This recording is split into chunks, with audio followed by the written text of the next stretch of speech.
What's up, everybody? Welcome to week 3 of the 50-week SP Cinematography Challenge. I'm your host this week, Bill Howard.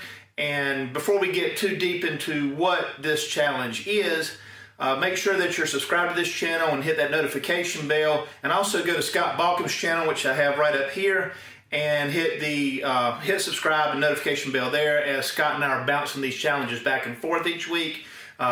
Scott did week 2s last week. I did week 1s.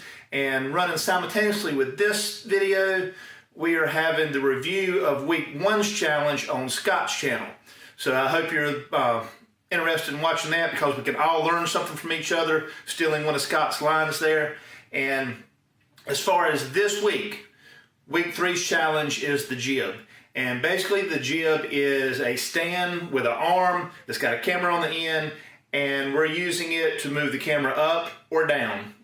Up or down, not up or down. That just doesn't make sense. Anyway, up or down. And that will help tell a different story of the scene that you're trying to capture your footage with. And you saw my opening sequence, and before I go into how I shot that, we're going to go to Scott, the true cinematographer in all this, from Imagination Creation Films. So Scott, can you take it away and explain how we're going to shoot this, and then we'll come back to me and we'll get this challenge going. Oh, thanks, Bill. Shucks.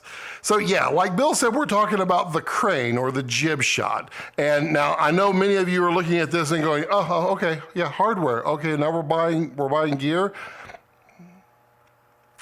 Just wait.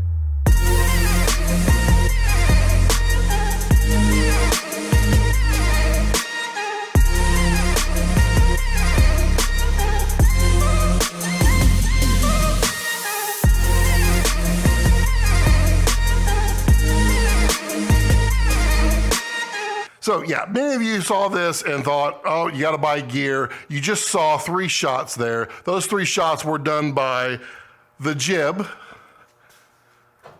the tripod, and a handheld move. Now, if you don't believe me, here's BTS.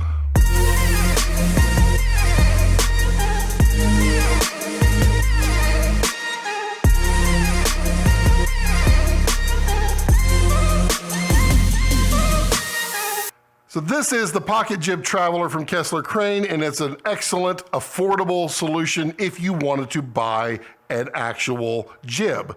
They're cool, and they allow you to have a little more stability in your shot, but you don't have to have one. You can do it with a tripod.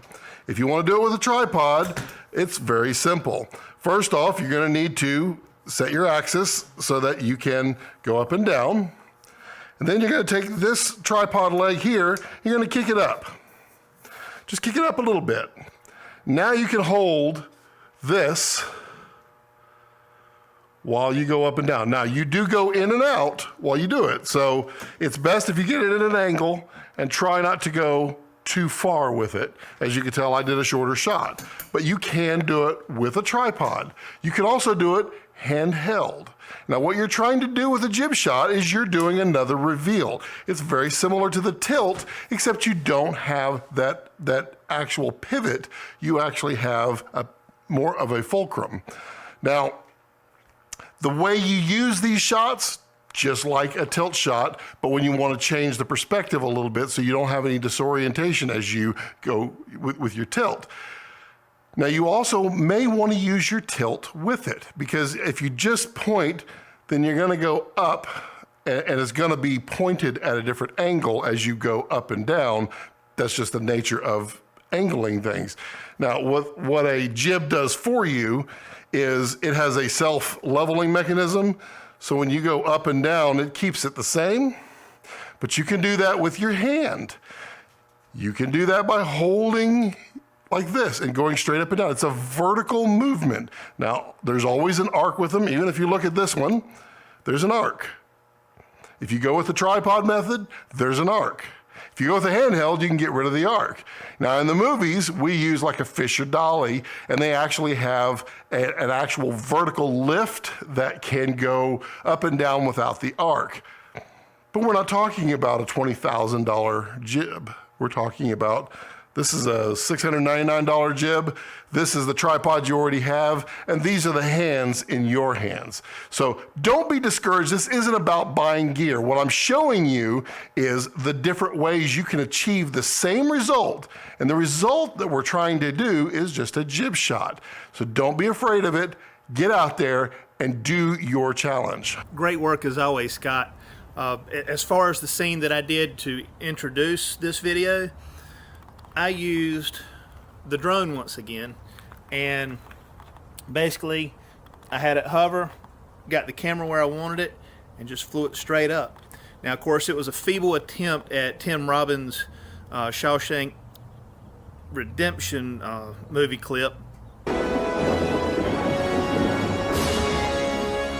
but still you kind of get the idea, and you can use whatever tools you have available, whether it's your hands, a tripod, an actual jib, or a drone. So there's the challenge. What we want to see is a 3 to 10 second video. We want you to post it on the week 3 challenge on the Facebook page, which is located down below. Also, make sure that you are subscribed to both my channel and Scott's channel. Hit the notification bells on both. That way you can see each of these challenges each week. Now, one change from earlier, the reviews will come out on Scott's channel probably on Monday. We're having a few technical difficulties, but we'll get that straight. But otherwise, enjoy and make 2019 a magical year.